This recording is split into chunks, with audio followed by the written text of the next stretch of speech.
Okay, what is up, folks? We're live. This is Addy Eds, and we were in the last week of 2021 here on the 28th. Pretty early here in the morning, 22 past 8 a.m. Eastern Standard Time, 0822 military time. I am broadcasting from New York City, covering the Ghislaine Maxwell trial, but this is the Julian Assange podcast, which I'm still finding a bit of time to cover Mr. Assange's very precarious case, a very depressing case, I would say. Unfortunately, we are unable to stream to Twitter once again. Nothing suspicious there. But thank goodness, people, because Donald Trump almost pardoned Julian Assange. More specifically, it was either Julian Assange or Snowden. Uh, of course, as we now know, he ultimately decided not to do that. This is from Ewan Palmer, and during an interview with Candace Owens for the Daily Wire, Trump said he felt a little bit more strongly about one case, but did not specify which one. The one involving the WikiLeaks founder, Julian Assange, or the NSA whistleblower, Edward Snowden. Assange is facing imminent extradition to the United States to face espionage charges over the leak of thousands of classified documents in 2010 and 2011. When Candace Owens asked whether he considered pardoning Assange or Snowden for exposing corruption, Trump replied, "You have two sides of it. In one case, you have sort of a spy deal going on. And then another case, you have somebody that's exposing real corruption. I won't say which one, but I feel a little bit more strongly about one than the other. But I could have done it. I will say you have people on both sides of that issue. Good people on both sides, and you have some bad people on one side. But I decided to let that one ride, let the courts work it out, and I guess the courts are actually doing that. You know, you have a country, and it was some spying things and do some bad things released that really set us back and really hurt us with what they did. But I could have gone. I was very close to going the other way.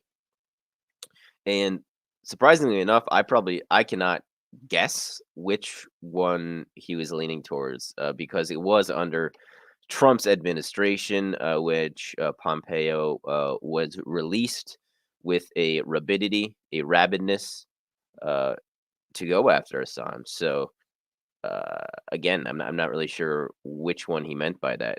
Perhaps he's fibbing and he's just saying that. But Trump appeared to be making reference to the recent British High Court decision to allow Assange to be extradited from the United Kingdom. On December 10th, the High Court ruled that he could, in fact, be extradited to the United States to face espionage charges.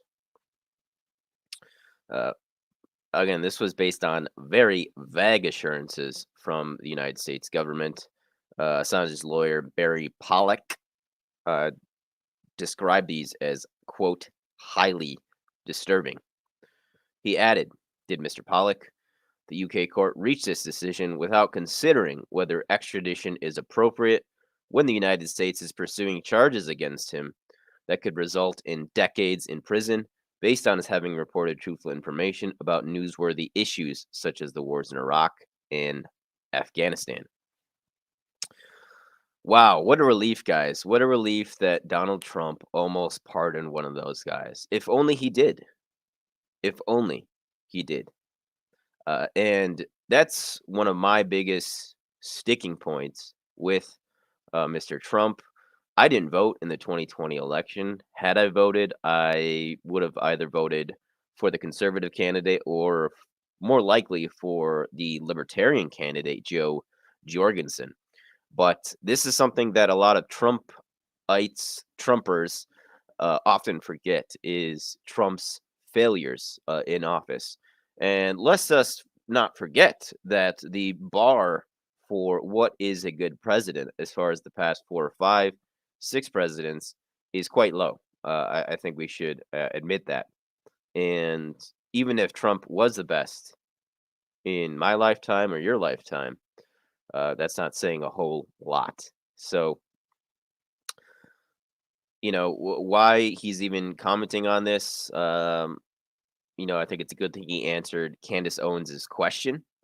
But it's a bit bizarre why people are not more critical of Donald Trump for his failure to act either in the case of Assange or Snowden. You have or we saw Obama commuting Manning's sentence for some 7 years, I believe it was, compared to I want to say it was 25 or 30, maybe even excess of that. So Manning did serve some time, but Assange has been incarcerated longer than Manning has, without conviction. Again, he's only been charged without due process. He's been incarcerated for a longer period of time than Manning has. And we got a comment here from one of the viewers, Larry.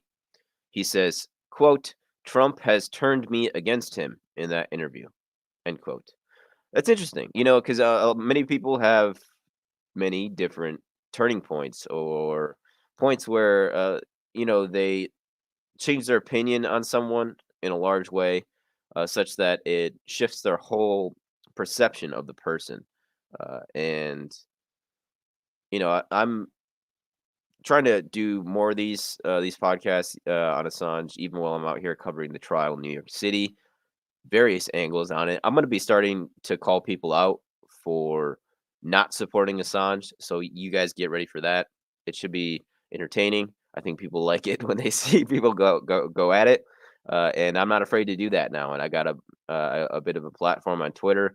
I think I have a lot more confidence now, as a result of this trial, showing up here and realizing that uh, almost nobody has any real idea what's going on with that case. But that has propelled me to start going after the Assange grifters, but more importantly, the traitors, the people who do not support Assange or who are shills or prostitutes on behalf of the military industrial intelligence complex. So, short and sweet this morning. And I actually might do another one today if I have time. But certainly by the end of this week, I'm going to be doing more Assange podcasts to come.